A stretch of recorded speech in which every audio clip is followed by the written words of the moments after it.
Press conference का जो उद्देश्य है, जैसा कि आप सभी जानते हैं, 26 साल के झारखंड में जो यहाँ का भर्ती व्यवस्था है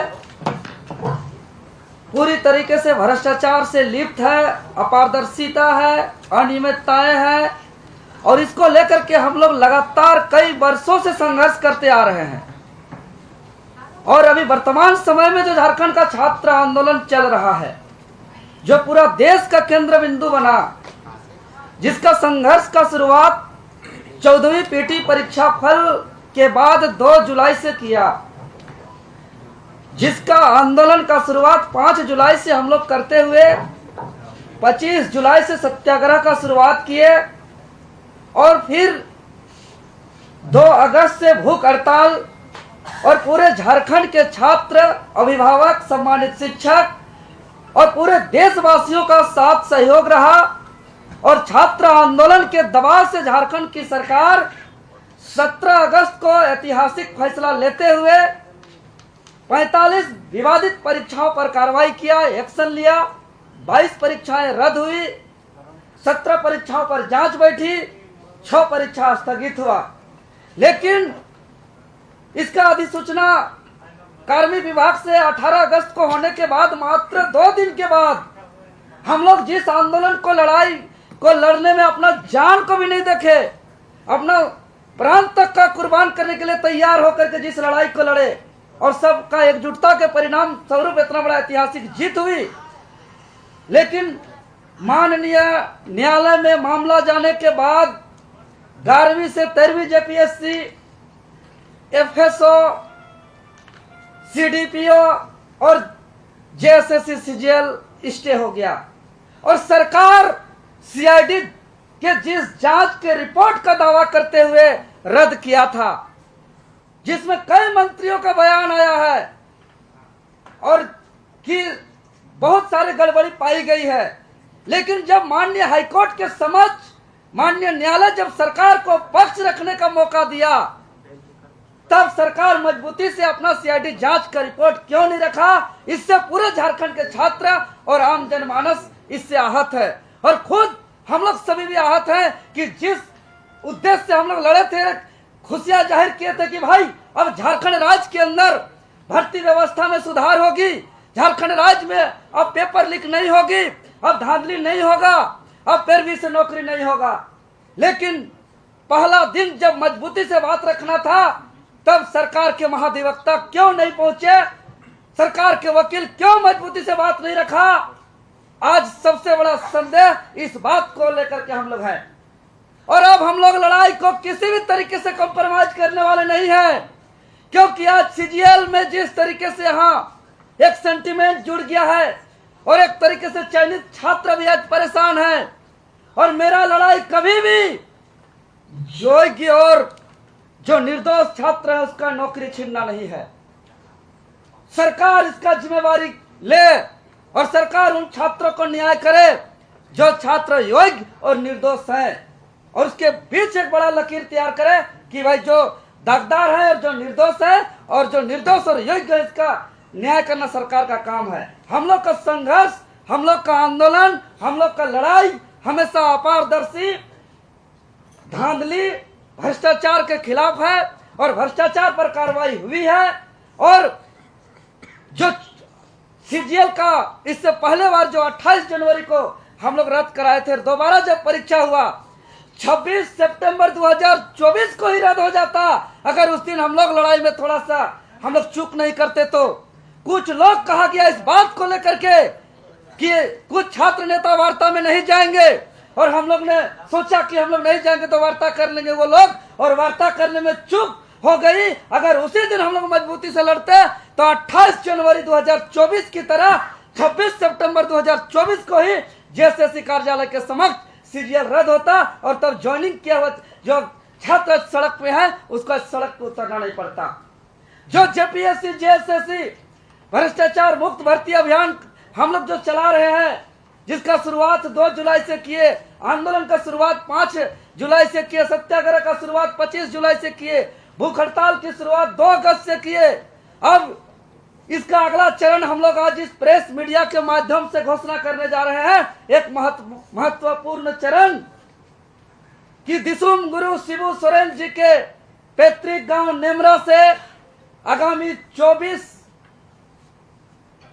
अगस्त दिन सोमवार से हम लोग भर्ती व्यवस्था सुधार यात्रा का शुरुआत करने जा रहे हैं, जो हम लोग 2400 जिलों पर जाएंगे और 2400 जिले के जितने भी जिला मुख्यालय के प्रमुख चौक चौराहा, यूनिवर्सिटी या लाइब्रेरी के आसपास में जाकर के हम लोग छात्र को हम लोग जन जागरण करेंगे, आम जनता को जन जागरण करेंगे और सरकार का जो लिपापोती रवैया है, जो ढाल मोल रवैया है, जो सरकार एक तरीके से छात्र का आंदोलन पे दबाव से रद्द करते हैं, दूसरे तरीके से कोर्ट में अपना कमजोर दलील दे करके फिर से राज्यवासियों को हराने का जो मंशा रखते हैं, इसके लेकर के हम लोग पूरा 2400 जिला में ऐसा जन जागरण करेंगे।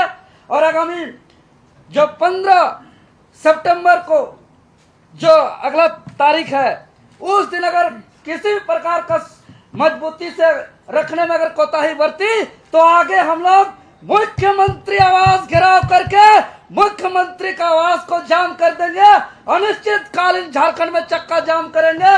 अब पूरे छात्र और यहाँ के आवाम के बिना अब झारखंड में एक पत्ता भी हिलने नहीं देंगे।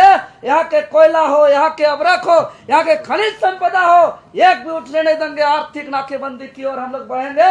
हम लोग बस अगला कोर्ट में जब तारीख है उस तारीख तक का हम लोग इंतजार कर रहे हैं। उसके बाद हम लोग किसी प्रकार का कंप्रोमाइज नहीं करेंगे। हालांकि हम लोग का आंदोलन झारखंड पितामह विनोद बाबू के बताए रास्ते पर चलेंगे, गुरुजी शिबू सोरेन जी के रास्ते पे चलेंगे, निर्मल महतो के रास्ते पे चलेंगे। हम लोग भगवान बिरसा मुंडा, सिद्धू कानू, चांद भैरव, फूलो झानो, शहीद शेख भिखारी के बताए मार्ग पर चलेंगे। और हम लोग इस बार किसी भी प्रकार से हम लोग कोताही नहीं करेंगे और पूरी तरीके से रिफॉर्म कराएंगे। और इस बात का गारंटी लेंगे कि अगर 45 परीक्षाओं पर एक्शन हुआ है तो सीआईडी जांच रिपोर्ट के आधार पर हुआ है, मंत्रियों का बयान भी आया है, गड़बड़ी हुई है तो गड़बड़ी का कार्रवाई होना चाहिए। और भविष्य में जितना भी परीक्षा होगा हम लोग सरकार से गारंटी लेंगे कि सरकार भविष्य में गारंटी दे कि कभी भी झारखंड में पेपर लीक नहीं होगा। सरकार से गारंटी लेंगे कि गारंटी दे कि भविष्य में कभी भी भर्ती प्रक्रिया में धांधली नहीं होगी, कभी भी भविष्य में जो है पैरवी से नौकरी नहीं होगा। और विशेष बात, सरकार जो छल करने का काम किया है कि हमारे डेलीगेट्स बार बार जो पीजीटी में गड़बड़ी और धांधली हुई है, जिस पीजीटी में अभय तिवारी भी संलिप्त है, अभय तिवारी बोकारो का जिस सेंटर से पीजीटी का परीक्षा पास किया था उसमें सबसे ज्यादा पीजीटी के परीक्षा पास हुए थे और पीजीटी का पूरा मामला को नजरअंदाज कर दिया है। साथ ही साथ नगर पालिका, लैब असिस्टेंट, फील्ड वर्कर, उत्पाद सिपाही और आशुलिपिक एलडीसी, ये तमाम परीक्षाओं के मामले पर सरकार गंभीर नहीं है। इस सब के बातों को भी हम लोग जोर शोर से उठाते हुए अब हम लोग बहुत बड़ा उलगुलान करेंगे। मुख्यमंत्री आवास का घेराव हो या झारखंड में चक्का जाम, झारखंड बंदी, अनिश्चितकालीन नाकेबंदी की ओर हम लोग जाएंगे। फिलहाल 2400 जिला हम लोग आगामी 24 तारीख से दिन सोमवार से हम लोग भर्ती व्यवस्था सुधार यात्रा के लिए हम लोग निकल रहे हैं। बाकी हमारे बीच और अभ्यर्थी लोग हैं, ये लोग अपने बात रखेंगे। जो 11वीं से 13वीं जेपीएससी, जेएसएससी, सीजीएल, 14वीं जेपीएससी के जो कोर्ट में याचिकाकर्ता हमारे छात्रगण है, वो लोग भी अपने बातों को रखेंगे। सभी मीडिया बंधुओं को बहुत बहुत जोहार। जैसा कि छात्रों के हमारे मसीहा के रूप में जाने जाने वाले आदरणीय देवेंद्र नाथ महतो ने आप सभी को संबोधित किया, जिसमें 24 अगस्त थे। 2400 जिला में जन जागरूकता कार्यक्रम, विद्यार्थी जागरूकता कार्यक्रम को लेकर के हम लोग एकजुट होंगे, एकता का परिचय देंगे और भर्ती सुधार यात्रा, इस पूरा कार्यक्रम का नाम दिया गया है भर्ती सुधार यात्रा, जिसमें मुझे विश्वास है 2400 जिला के विद्यार्थी इस यात्रा में शामिल होकर के सरकार तक मैसेज देने का काम करेंगे। बिल्कुल हमने 14 जेपीएससी में केस किया। इसके साथ साथ भैया जी के नेतृत्व में हमने आंदोलन शुरुआत किया। 7 तारीख को, 14 तारीख को आंदोलन किया और परिणाम यह हुआ, एल ख्यांगते की गिरफ्तारी हुई, अभय तिवारी की गिरफ्तारी हुई और मामला सीजीएल तक जा पहुंचा। जब गिरफ्तारियां हो रही थी तो मुझे लगा इस बार संयोग बेहतर है। इस बार विद्यार्थियों के साथ जो 26 साल से छल कपट किया गया है, विद्यार्थियों का भविष्य पिछले 26 साल से जो बेचा जा रहा है, इस बार सुधार करने का एक व्यापक मौका हमारे पास आ रहा है और इस दिशा में हम लोग आगे बढ़ते गए और आदरणीय देवेंद्र नाथ महतो जी के नेतृत्व में अनिश्चितकालीन सत्याग्रह का शुरुआत हुआ और 26 दिन हम लोग सत्याग्रह करने के पश्चात सरकार हमारी बातों को मानी। कई परीक्षाओं को उन्होंने रद्द किया और उसके बाद हमें पूरा विश्वास था कि सरकार हमारे साथ आगे भी खड़ी होगी।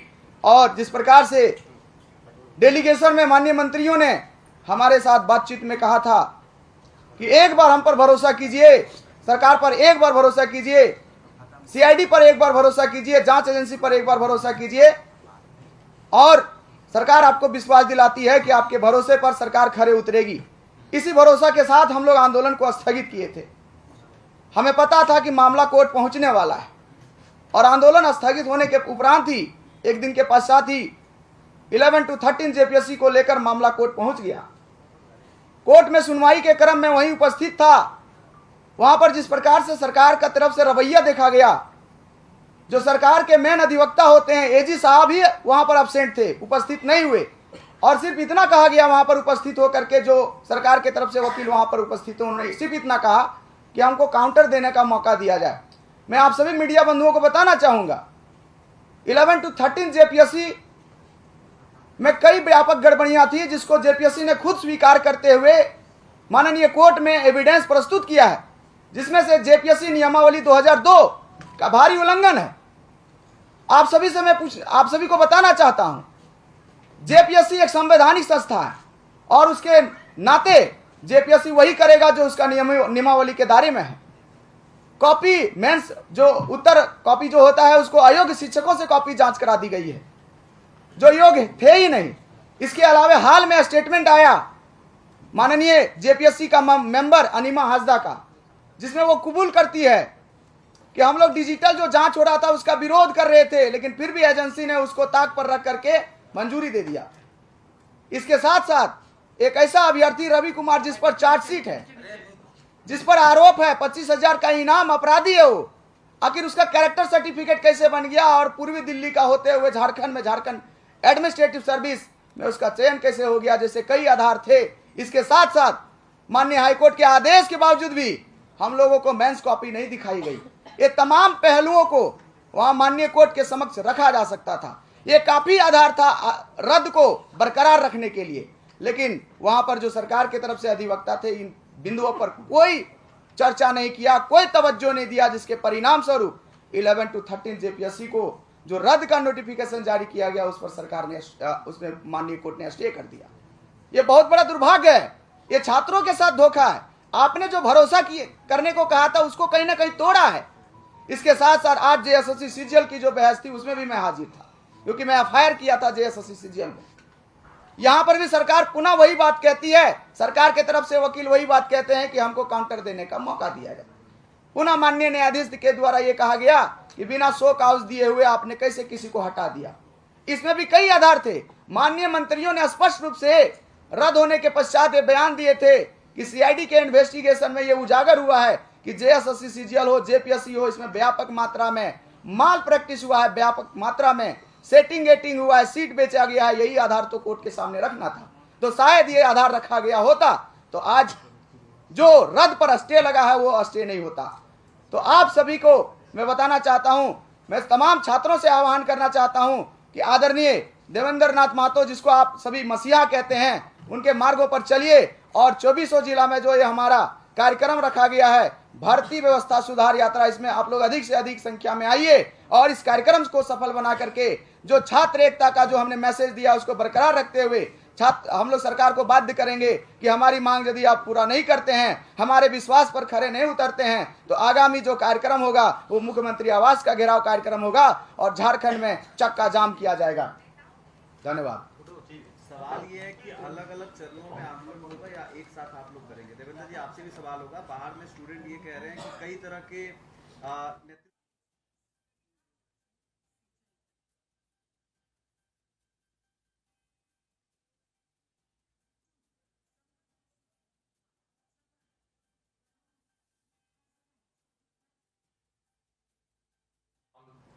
देश बंधुओं को झारखंडी जोहार करते हैं और